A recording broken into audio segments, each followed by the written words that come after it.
Hey guys, thanks for watching. You might know me, my name's Robert McFarland. I work here at Keller Williams, and I recently did an interview with 18-year veteran St. George Police Department Detective Josh Wilson.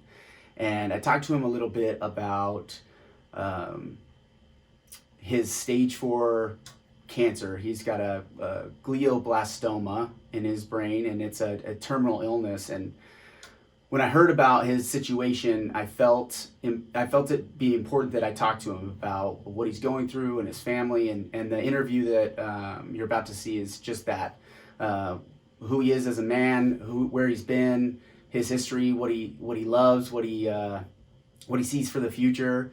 And it was a tough conversation. It was the second of two conversations that I felt important to document, but also to tell his story. We're going to do a fundraiser for him on June 19th.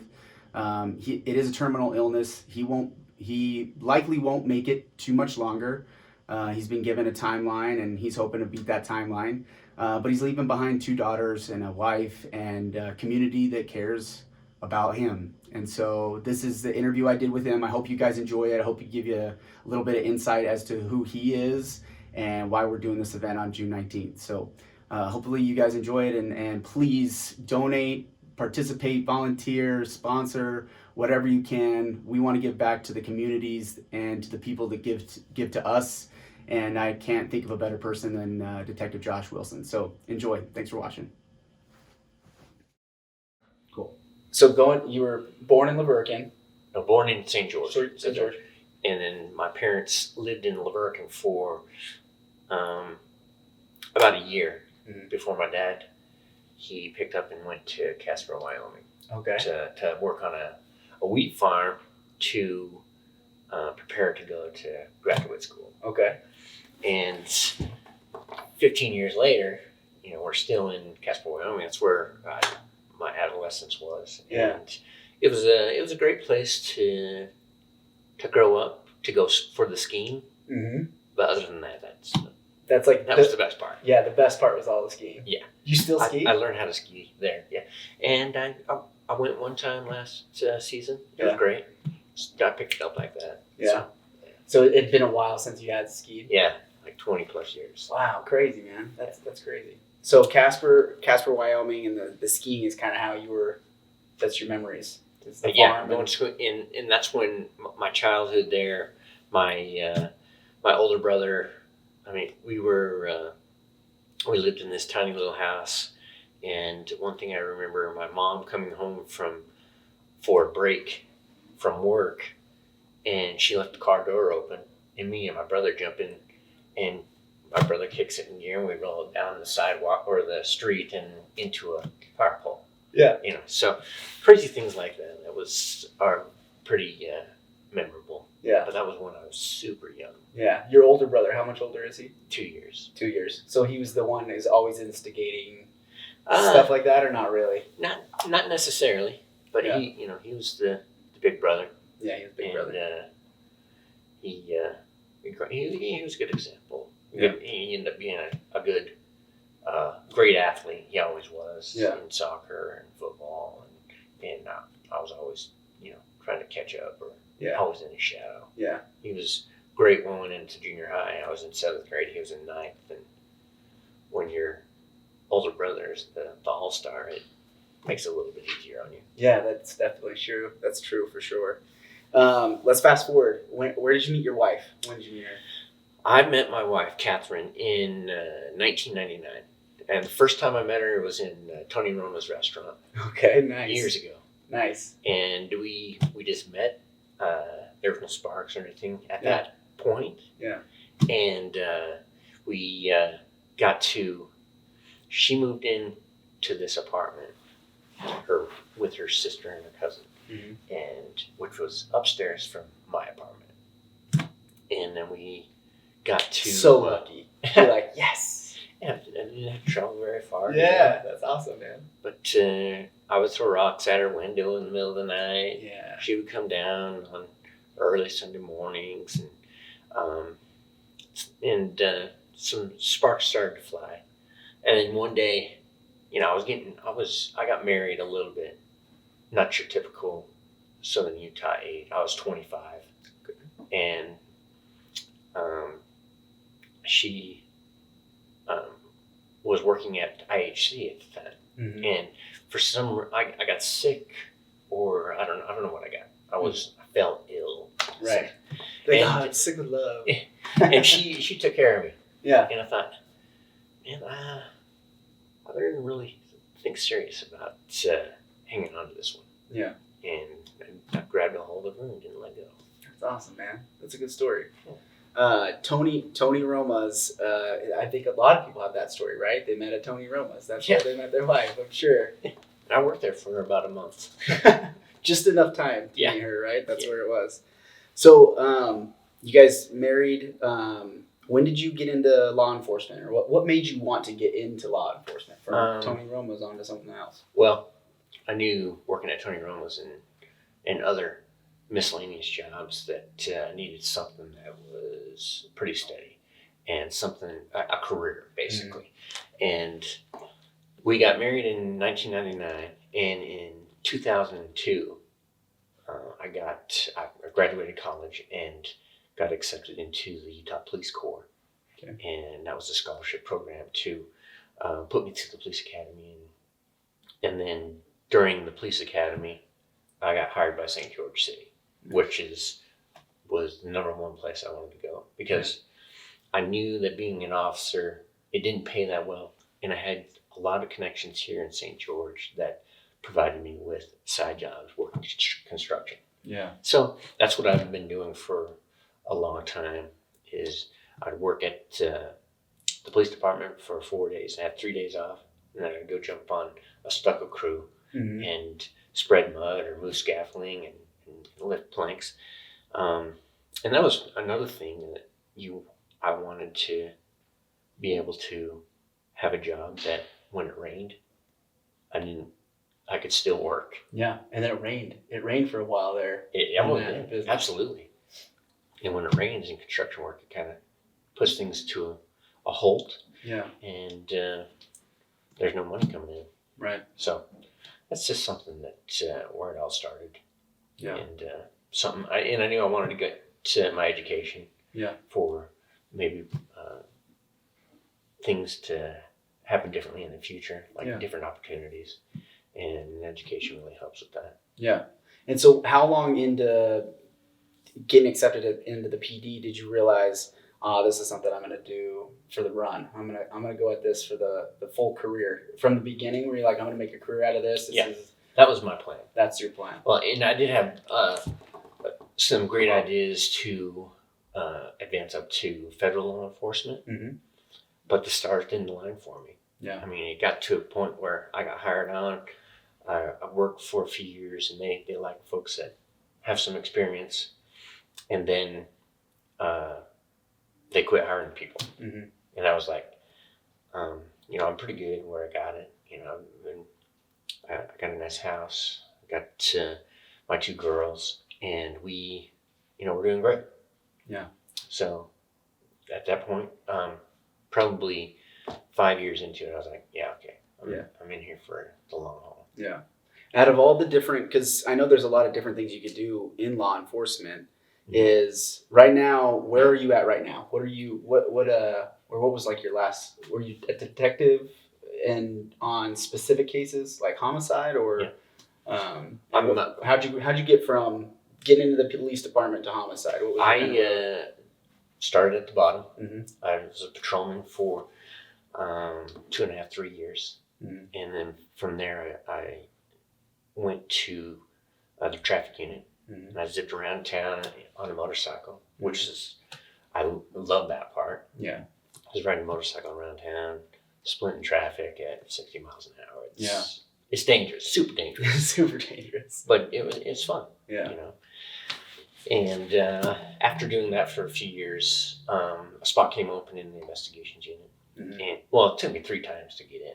Okay. So a spot come open, I went for it, and then 3 times later, the 3rd spot, I finally got it. Yeah. So, but at that time, they assigned me to property crimes, which is what I am still over. And when a big case rolls in like a homicide. Mm-hmm. I've been on calls several times. Well, you're on call once every 8 to 10 weeks, Mm-hmm. and you get whatever comes in. Mm-hmm. And I've had a few homicides come in on my on-call weeks, Yeah. and other major crimes like burglaries and rapes and things of that sort. We've handled those, and we're a small enough unit that if something is so a big homicide comes in, we all work on it together. Yeah. You got one lead, and then everyone else is helping you out. Yeah. So, and that's how I ended up here today. Is in the investigation spot for 13 years now. Nice, man. That's a good run. It's a good. It's because I liked it. I like coming to work. Yeah. I like getting cases that. I mean, it takes a lot to figure out sometimes. Mm-hmm. Sometimes it doesn't. But when you get a case that really is like a soup sandwich, Mm-hmm. and you button that up, and we're able to make an arrest or take someone to jail on something that was difficult. It's satisfying. Yeah, when you feel like you got nothing, and you figure out from that nothing and put it into play and make the case. Exactly. It feels good. Great. Yeah. Yeah. Feels awesome. Because I can imagine that's probably a really fulfilling type, but I know, at least from my very limited experience in life, there's always the tough side of things. Mm-hmm. What are the challenges in being in law enforcement in general that you just have to deal with, and it's part of the job? What are those things that are probably the most challenging parts? Well, I've been an officer now for 18 years, and people always come up and say, "Hey, man, thanks for what you do. I couldn't do your job," or anything like that, or "You have a tough job." And sometimes there are instances where it is tough in a way like, to me, the hardest part is having a lack of sleep. Yeah. And Okay. that's the hardest part. Yeah. Dealing with and I had a mentor growing up Mm. who pointed me in the direction of law enforcement. Mm. He helped me out, a great friend, and he told me one thing that makes law enforcement simple. It is you're dealing with other people's problems. Right. Those problems are not yours. Right. You just have to sift through the smoke, figure out where the problem is, help those people fix it, and you're done. Yeah. And to me, law enforcement I've had bad days, of course, everybody does. Yeah. But it has been extremely satisfying and, to me, successful. That's awesome, man. Well, so knowing that you take care of the community during the day, and then you got home at night, right? Yeah. And on those 3 days, and you got a pretty amazing family. Yeah. What are some of the challenging parts about being a dad and raising a family? Well, I'm lucky I have my wife who is very supportive in everything that I do. And she is very, she is hard-headed, just like my girls are. Mm-hmm. And, but she takes care of my girls like no tomorrow. If I have to get after them, I'll get after them. But she wears the pants in the house. Let's put it that way. Yeah, for sure. And she is like when you're on call and you call out or sometimes you don't make it home, and you send a text message at 3 a.m. say I'm fine. She doesn't question. She doesn't say, "Oh," but she just knows it's part of it. Yeah. But she's a rock solid person that I need, and I appreciate so much.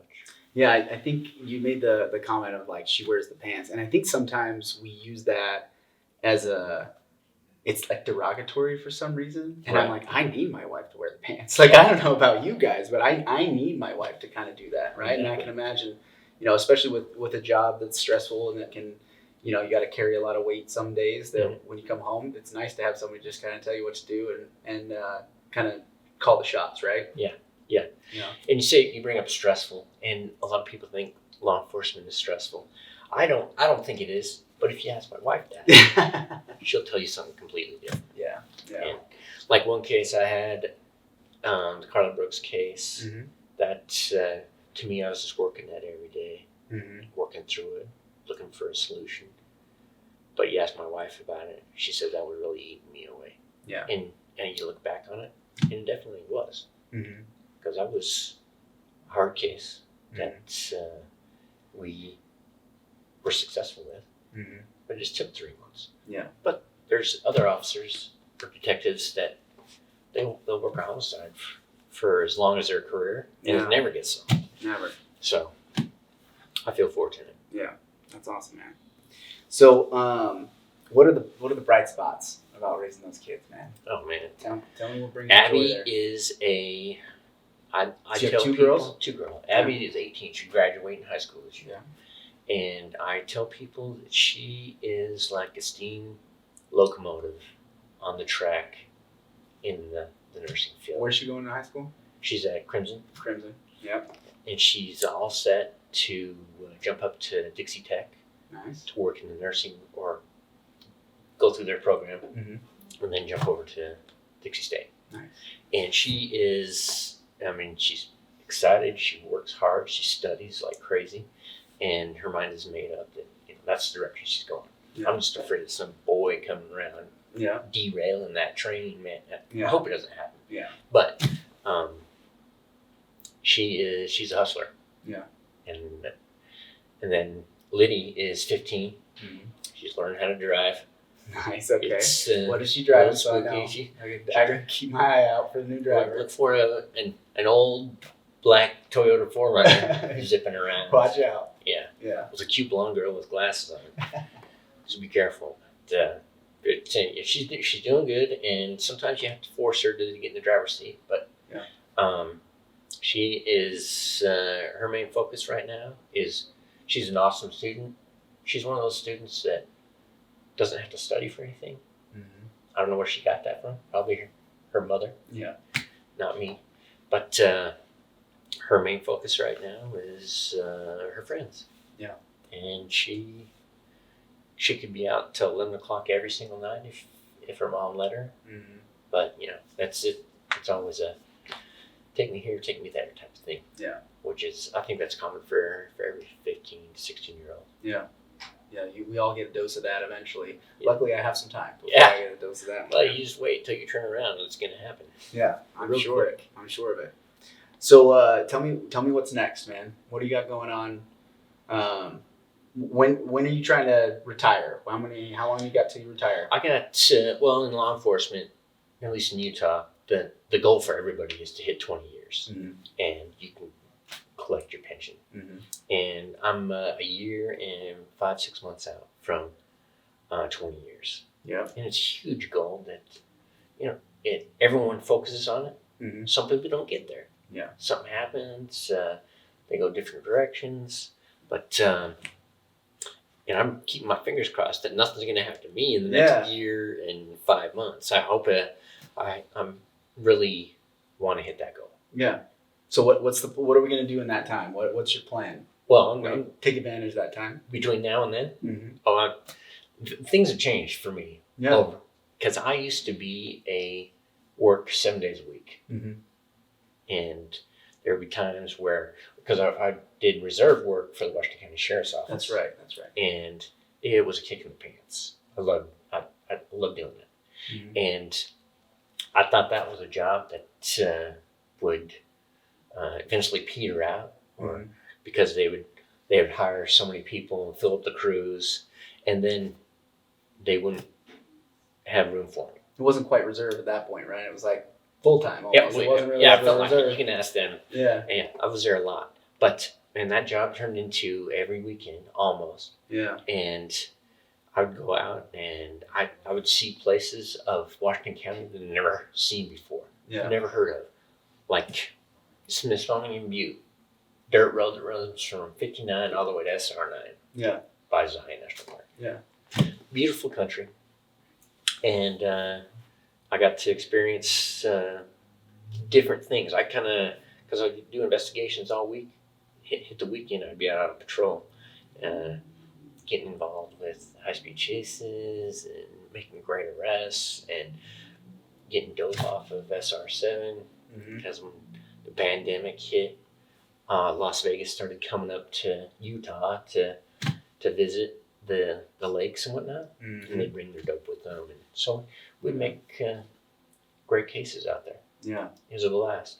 nice, man. But Moving forward, where we from now till I hit 20 years, Yeah. I picked up a lot of things. Like I haven't worked the county shift for a while because that takes a lot of time. Like Saturday, Sunday, Monday, 12-hour shifts. That's a lot of time. So it's I've kind of cooled my jets on that, and I picked me up a new Yamaha dirt bike. nice. Because my brothers got me involved in that, Yeah. and that thing is a wild Mustang. Yeah, And it's challenging. yeah. It's fun. Uh-huh. It's it's a good workout, even though it doesn't sound like it is. But you're breathing heavy out there. You're Yeah. sweating like crazy. Yeah.